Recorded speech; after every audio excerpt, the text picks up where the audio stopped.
Ah, le genre de formation dont vous allez nous parler, c'est pas un sport que ça pourrait en être, en fait. Oui, c'est vrai que ça pourrait.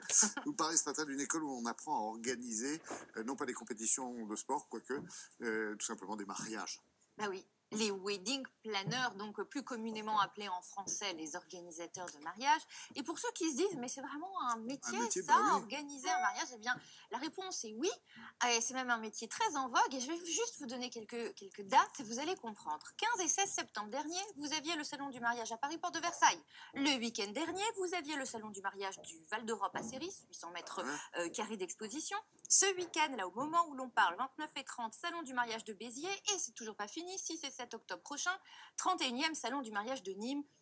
Bref, je m'arrête là. Mais c'est vous pas avez un boulot de saisonnier. Ah, c'est pas. Style le mois de mai, le mois marial, etc. C'est pas un boulot de saisonnier, mais là, effectivement, nous avons quand même la saison des salons, la saison des préparatifs pour tous les couples qui ont l'intention de se dire oui. Et donc, effectivement, c'est pas seulement des métiers, le mariage, c'est presque une industrie lourde et une grosse économie. Alors, le métier de wedding planner, à Paris, nous sommes allés dans une école qui forme donc à cette profession, qui est une école basée dans le 16e arrondissement, et elle existe depuis 15 ans. Et ce qu'il faut savoir, c'est qu'elle a été créée presque par hasard, et c'est assez intéressant. Le directeur de l'école était en voyage avec sa femme aux États-Unis il y a une quinzaine d'années, et par hasard, il assiste aux préparatifs d'un mariage. Et il voit qu'il y a une personne qui s'occupe de tout, qui part dans tous les sens, et ça l'interpelle. Ça les interpelle suffisamment pour qu'à leur retour à Paris, ils se renseignent sur ce fameux métier de wedding planner et savoir si en France, nous avions des formations qui formaient donc au poste, à la profession de wedding planner. La réponse était bien évidemment non.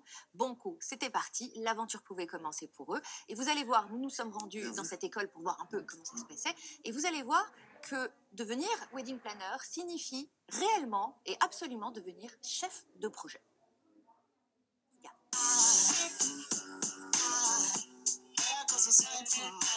Je vous rappelle qu'il existe plusieurs types de cérémonies, d'accord? Donc on avait la cérémonie civile, la cérémonie religieuse et la cérémonie laïque. On a à la fois une école privée d'enseignement supérieur et un centre de formation. Donc on a beaucoup de reconversions professionnelles, de femmes âgées de 25 à 45 ans qui souhaitent changer de vie et apprendre un nouveau métier en lien avec l'humain et qui fait preuve de créativité. Et on a également des étudiants qui veulent poursuivre un cursus sur 1 à 2 ans après des études soit de management, soit de commerce, soit événementiel. Dans la formation de wedding planner, les étudiants vont travailler sur l'art floral, l'art de la table, vont être amenés à rencontrer des opérateurs traditionnels, comme des traiteurs, comme des loueurs de salles, des cours beaucoup plus théoriques, comme le management, la communication qui est très importante, la colorimétrie, mais aussi la communication visuelle.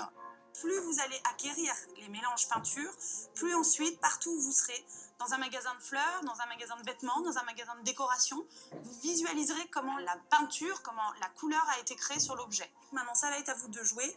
Vous êtes 12. Vous allez faire 6 swatchs chacun.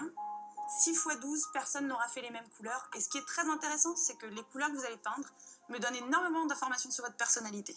Après, ils ont des cours d'histoire de l'art, ils ont des cours d'histoire de la mode, ils ont des cours de mairie.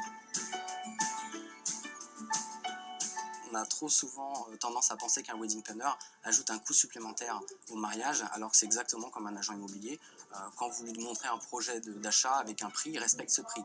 Voire même un wedding planner peut réaliser effectivement des économies en vous proposant peut-être de vous marier hors saison ou en faisant appel à son carnet d'adresse pour vous proposer un coût qui est en delà de votre somme attribuée au départ. Ce qui est intéressant aussi pour les mariages d'hiver, ça va être le budget. Vous avez des prestataires à des prix beaucoup plus intéressants. Les gens se rendent compte que de faire appel à un wedding planner, ça leur apporte un gain de temps et un gain d'argent et des soucis en moins.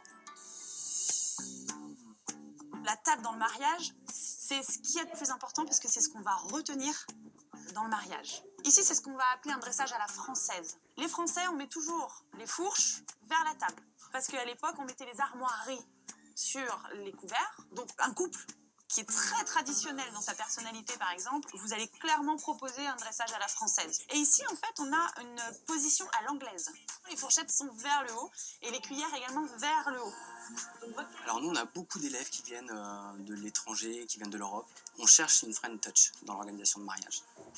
Et ça, c'est assez important parce qu'on a 1000 ans de plus d'histoire et on recherche effectivement un art de la table, un savoir-être, un savoir-vivre. Donc des étrangers viennent chercher une formation Made in France pour ce métier d'organisateur de mariage. de filles, là. Elles trouveront toutes du boulot, à votre avis? Alors, il y a beaucoup de filles absolument, et bien sûr qu'elles vont trouver du travail. Statistiquement, vous avez 60% des élèves de cette école qui, à la sortie, créeront leur propre entreprise, et 40% seront engagés en CDI dans des agences organisatrices d'événements et organisatrices de mariage. Donc ça va, l'avenir est prometteur. Merci beaucoup, Anissa. C'est une bonne idée.